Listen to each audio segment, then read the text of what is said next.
Когато имаш себе си и когато правиш всичко, което можеш ти да направиш по едно нещо, каквото и да се получи, ти просто си дал всичко от себе си. Ти добиваш едни различни способности, когато си поставен пред изпитания. Амбициите ми, ако трябва да ги формулирам в едно изречение, искам да сме най-големия клон на Hitachi Solutions, на Microsoft, който е в Източна и в Централна Европа.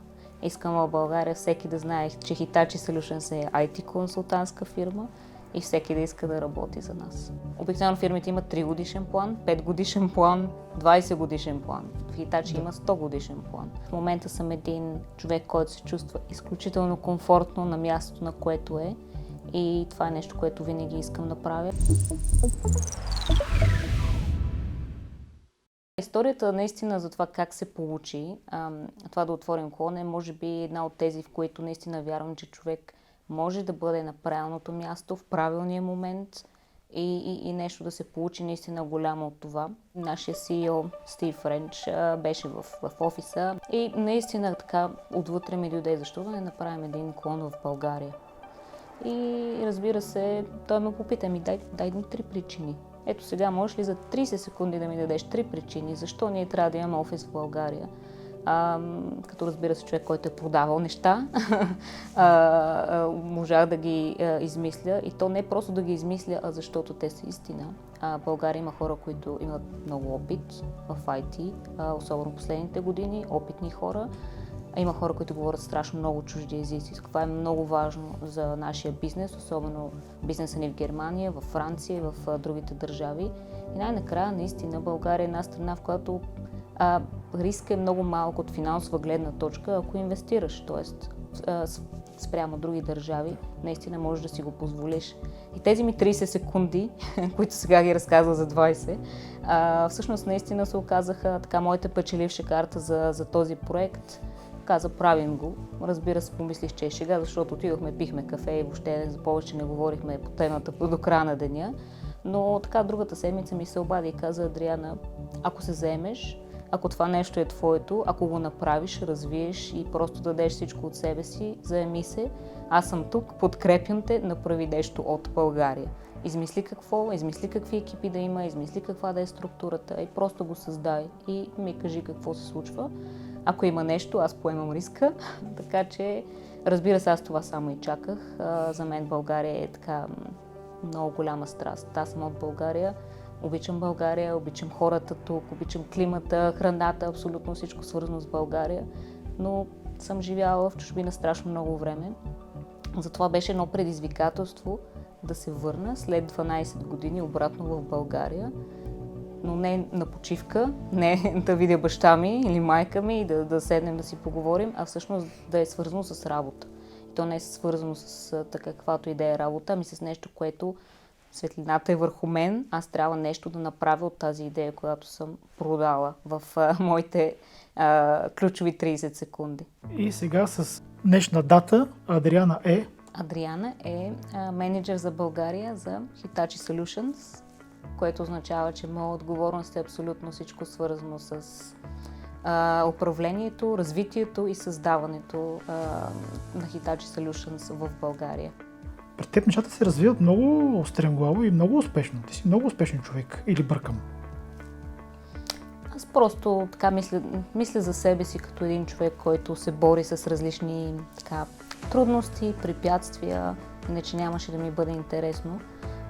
Моето собствено мнение за успех постоянно се премества. Аз не съм човек, който може да постигне нещо и това ми беше, отказвам се. В момента, в който постигна нещо, започвам да мисля веднага какво е следващото нещо, което трябва да направя. В личен план, в работен, абсолютно така във всякакъв. И може би наистина не празнувам успехите си. За мен това са нещо, което много съм искала, трудила съм се постигнала, но вече следващото започва. Тоест за мен няма почивка, няма спиране и това ме държи. Това ми е интересно. Обожавам това, което правя и ми дава една енергия. Сега в момента какво влиза в периметъра на твоите отговорности? Абсолютно всичко свързано с управлението на клона ни в България. Ако трябва да ги разделя на няколко на няколко групи. От една страна е HR процеси, всичко свързано с HR, с политики, които са тук на локално ниво в България. От друга страна имам неща, които са чисто физически, трябва да се случват, за да могат хората да работят. Това са офис, IT, маркетинг също така за нашия бранд и за всичко, което Hitachi Solutions България прави. Финанси, всичко свързано с това колко харчим, за какво, къде, кога и как. И може би така неприятната ми тема, всъщност най-нелюбима тема от всичко, това е така нареченото представяне или това как всъщност хората си вършат работата. Може би едно от най-любимите ми неща е, може би защото съм изключителен екстроверт, е свързан с екипа. Това постоянно да растем. Това е всъщност доста голяма част от това, което правя. Да привличаме правилните хора в България, в различни екипи, много екипи. Това да мога да сформирам повече екипи, да отваряме повече работни места в България и да привличаме таланти. Имаш ли така бърза методология да подбереш човек, с когото правиш интервю? Неговите 30 секунди с какво трябва да ги запълни? Своите 30 секунди трябва да запълни с това да покаже той с какво всъщност добавя стойност. Като човек, като професионалист, като умения. Той за какво всъщност се бори в този живот. Като цяло, искам хората да имат идея за себе си, да имат концепция, да знаят къде отиват, какво се случва, да имат интерес, желание. Говоря с страшно много хора и наистина казват, че за да наемеш един човек, трябва да говориш поне с 10 много добри хора, с много добър опит, за да наемеш един от тях, а за да намериш тези 10, трябва ти поне 100. Да направиш разговор предварителен, да направиш ревю, да направиш така отсявка. Така че всъщност е много трудно. Нашия екип е почти 100 човека, така че може би съм говорила поне с 1000, за да мога да разбера кой от тях наистина трябва да бъде в нашия екип. Но имало е хора, които са ме заплашвали, защото не са били наети. Имало е хора, които са били изключително разстроени. Имало е хора, които са били изключително щастливи, други, които са били много несигурни. Често ми се случва хора да идват и да казват: Адриана, аз не съм сигурна, че съм за тук. Как разбрахте, че съм за тук? Не знам какво правя, не съм сигурна какво правя, но това е изключително нормално. И това, което казвам на хората е, че абсолютно първите 6 месеца в една нова работа ти всеки ден се питаш защо съм тук, ще се справя ли, дали не се продавах на интервюто или не. И е абсолютно нормално. Така че, пак казвам, когато човек извън зоната си на комфорт и се чуди какво да прави, това значи, че той е на правилния път, за да порасне в някаква посока. Да, дискомфорта по някакъв начин е критерий за това, че нещо ще се натрупа. Но има хора, които не търсят това и това е добър, това е окей. Има хора, които искат комфорт, искат рамка, искат да знаят точно какво правят, да им се каже какво да правят, но тези хора не са перфектният кандидат за Hitachi Solutions и Hitachi Solutions в България със сигурност, защото при нас хората трябва да имат една индивидуалност, да искат да се развиват, да растат, да имат интерес към света, към технологиите, към голямата картина. Това са хората, които търсим. Наистина, моята мисия с това, което правя в момента с Hitachi Solutions, е да доведе един западен работодател в България, който третира хората си и дава им възможности по такъв начин, по който една фирма на Запад дава на хората. Защото не искам хората да емигрират на Запад, за да търсят тези възможности. Не искам те да са хората като мен преди 12 години, когато емигрирах, да отиват там, защото не е лесно да отидеш някъде, където ти загубваш хората, които познаваш. Просто ти нямаш абсолютно никаква обща култура, познание или каквото иде за елементарни неща. Просто е страшно трудно. Така че искам да запазят своя комфорт, своя кръг от приятели, семейство, своя комфорт на мястото, откъдето са родени, но да имат опита, който е на Запад, да имат отношението, което е на Запад, защото наистина е по-различно от това, което виждам, че е в България. А по какво вашата компания се различава от другите IT компании в България? Това, което мога да кажа, с какво е, може би, специфична.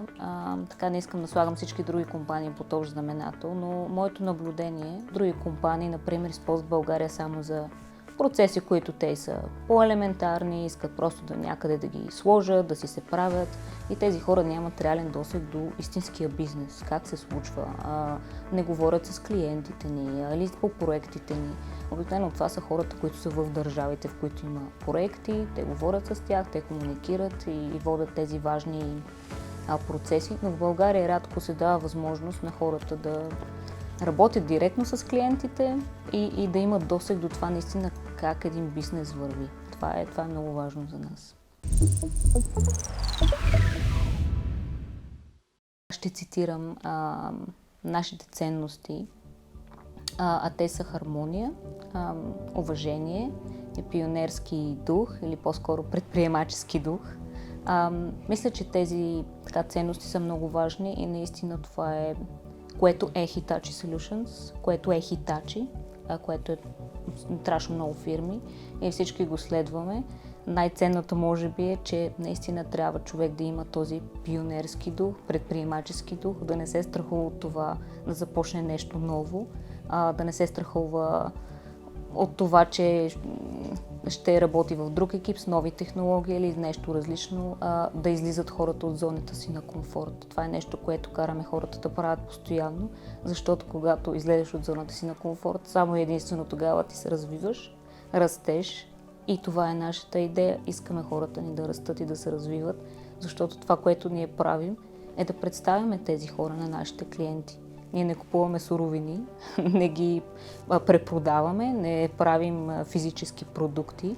Това, което ние продаваме е времето и експертизата на нашите хора и за нас е много важно те да са абсолютни експерти в това, което правят. Лично аз мисля, че това не е само хубаво и за компанията. Мисля, че това е изключително важно за хората, за компанията и за обществото. Защото когато хората са мислещи, разгърнати, имат досег до повече неща, до повече информация, култури, процеси, трудности. Това са едни по-добри хора за нашето общество. Hitachi Solutions ние нямаме строго специфична изявена иерархия, нямаме микроменеджмент, нямаме едни гайдове, които даваме на хората и те започват да изпълняват. Това е нещо, което всъщност е много трудно за хората в България да могат да превключат на такава вълна. Защото това, което те трябва да направят е да бъдат инициативни и да могат те самите да управляват кариерата си. Hitachi Solutions е там, дават и възможности, дават и напътствия, каквото искаш да се заемеш, но ти трябва да имаш някаква инициатива в какво точно искаш да се заемеш. Най-често намирам проблем в това, когато хората не им казваш какво да правят. Това е много трудно, когато те сами трябва да измислят за себе си. Много трудно се формулира. Също така нашия процес по оценяване е веднъж годишно и човек трябва да даде оценка сам за себе си. Тук вече това е виждала съм от хора, които дават изключително висока оценка за себе си, без да има покритие, но по-голям процент от хората дават изключително ниска оценка за себе си, защото не знаят какво те добавят като стойност, не разбират себе си и не разбират това, че те наистина са едни кадри с умения, не умеят да го показват и да го продават и да го презентират на хората. Така че това беше един много интересен сблъсък. Също така ние винаги сме работили от разстояние, т.е. при нас никога не е имало 5 дни в офиса, 9 до 5. Ние работим на базата на свършена работа. Отворени сме към това хората да идват на работа в различни часови зони и време. Имала съм колеги, които ми се обаждат и ми се оплакват, че колега е дошъл на работа в 9:15 и трябва да го ескалират, защото не е дошъл в 9 часа. За мен това е изключително...